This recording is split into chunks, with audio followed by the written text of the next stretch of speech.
salamlar bolsun.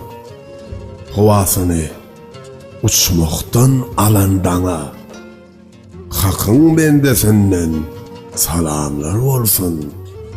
Kudrat bilen aylanyp duran güne hakyň bendesinden salamlar bolsun.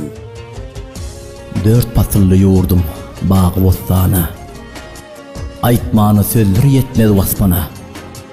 Agşamlaryna wer örtülen asmana. Hakyň bendesinden salamlar bolsun. Arap ülkesinin toprak daşına öpsem kıvla gäkin täşdir başıma. Hazreti Muhammed gewün hoşuma. Hakyň bendesinden salamlar bolsun. Tila hormat mukaddeslikden nişan. Savarsyz garaşar her bir musulman.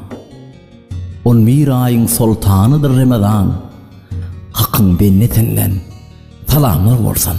Musulman halkynyň ýaşy, gojasy, alnymyzy togap, her bir süresi, Kur'anymyz inen, gadry gijesi, hakyň bendesinden salamlar bolsun. Mekke Medinäni görsem jan Allah.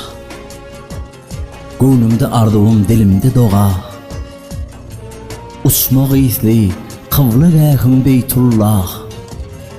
Hakyň bendesinden salamlar bolsun. Arslan yer, senden medet yaradan. Kaç ziyaret kılsam, kalmaz arman. Ähli barlyklara baş egip diýen. Hakyň bendesinden salamlar bolsun.